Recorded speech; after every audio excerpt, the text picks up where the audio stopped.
Hey, Adam Katz from dogtrainertoolbox.com. In this video, I'm going to show you how a 99-cent dollar store funnel can completely explode your dog training business. But first, I wanted to send a shout out to John Mohawk Malinois.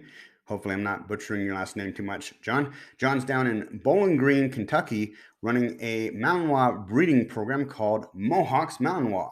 Here are a couple of shots of me wearing his t-shirt doing glamour poses. I don't know if John actually expected to have such a handsome person modeling his t-shirt, but for your entertainment, I submit the following. Too sexy for my shirt. Too sexy for my shirt. So sexy it hurts.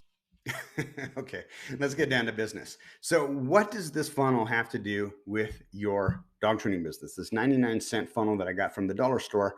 I'm going to explain. This is a metaphor for your marketing and sales funnel. And this is how it works. If we apply a very standard advertising principle called AIDA, attention, interest, desire, and action, I'm going to show you how this works. So let's pretend that the top part, let me put this over here. The top part of the funnel from here down to here is your marketing funnel. And I'm going to explain what that is in just a sec. And then from here to here is your sales funnel. And as the clients or prospective clients get pushed through that funnel, some of them are going to pop out the top because they're not a good fit, but the rest your process is going to push them through. And then when they come out the bottom of this metaphorical funnel, that's when they're actually handing you their credit card. So let's dig a little bit deeper into this concept, because once you understand this, I think it's going to help you organize your marketing and sales systems much better. So you got all these dog owners passing by right up here, metaphorically speaking. They're right up here. And what you have right at the top of the funnel is your advertising. And I'm using that term loosely for this example to include, it might be your Google ads, but it also might be your business cards or your brochures or your referral network with veterinarians or family or friends, whatever it may be. That advertising sits right up at the top of your funnel, and it reaches out and it grabs those dog owners who are passing by and brings them into your marketing funnel. Now, that's done by capturing their attention. Now, in some cases, like for example, with long form advertising, that might capture their attention, but it might also build interest. But in most cases, that advertising is going to capture their attention and deliver them a little bit farther down your marketing funnel to your website. So your website would typically be right around here. In some cases, it might be getting them to call, but usually it's your website. And that website is going to build interest in your offer.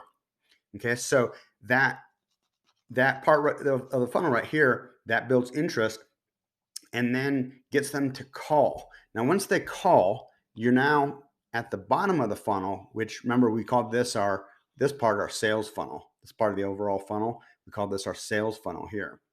And the sales funnel, its job is to get people to not necessarily jump back out of the funnel, but rather get them through the funnel so they can come out the bottom end. And that bottom end is where they're giving you their money. They're giving you their cash or their credit card. So that sales funnel takes them from here and it builds desire, and then it gets them to take action, and that action is what gets you the money.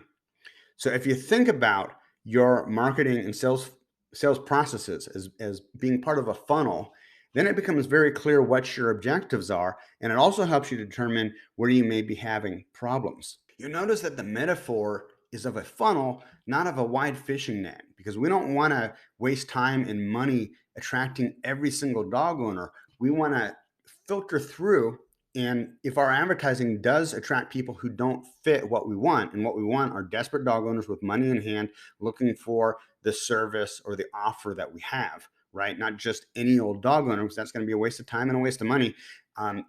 This filter is going to pop those people back out, and it's only going to allow the desperate dog owners, the ones that we want, to pass through. Now, the other cool thing about the funnel concept, and again, we're breaking this down: advertising, website, sales, and then the close, the taking the action, attention, interest, desire, and then action. The other cool thing about this funnel metaphor is that it will allow you to diagnose exactly where you're having problems.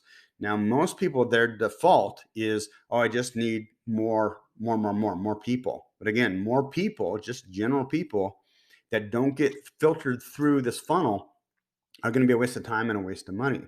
So I can evaluate, let's say, I can look at what's going on with my business and there's not enough people coming into the top of the funnel. That means I need either more advertising or I need to improve upon the advertising that I'm already doing.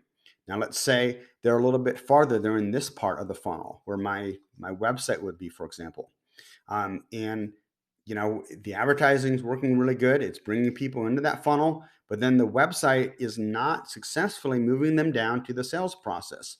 It's not taking those desperate dog owners and getting them to pick up the phone and call you, right? So that would mean I need to work on my website, maybe improve the copies of the persuasive text, the words that sell, to make it more efficient and work better.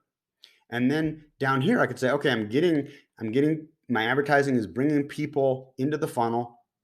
The website is getting them to pick up the phone to call, but this is the part of the funnel that I'm having problems with, the sales part, right? I'm not getting them from here out the bottom where I'm getting their money. So what do we need to do to fix our sales process in order to get our entire marketing and sales funnel to work better? Hey, hopefully this has been helpful. One of the best ways that I've found to get new clients, to get desperate dog owners into my marketing funnel, into your marketing funnel, is with Google Ads. The problem with Google Ads is that it can be very expensive, and especially if you don't know what you're doing, you can blow through a lot of cash very quickly. If you know what you're doing, though, you can get an amazing return on investment. In fact, such a good return on investment, it can literally change your entire life and change your business. What we do with my company, Browning Direct, which you can read more about at dogtrainertoolbox.com, is we take care of everything with the Google Ads in terms of managing it, writing the ads, optimizing the ads, making sure that we are getting people in your market into your sales funnel and delivering them to your website so that your website can then move them along through the rest of your sales and marketing funnel.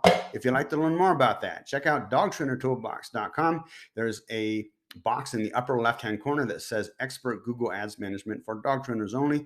Click on that box, read through that page if it makes sense, and talks about everything that you need to know, from recommended ad spend budget to management fee to how many leads you can expect. Read through that, and if it makes sense, there's a link to my calendar and booking app at the bottom. You can book a free 30-minute phone conversation with me to find out if what we're offering with our done-for-you Google Ad service would be a good fit for helping you grow your business and get more people into your marketing and sales funnel. I'm Adam Katz for dogtrainertoolbox.com. Talk to you soon, guys. Too sexy for my shirt, so sexy it hurts.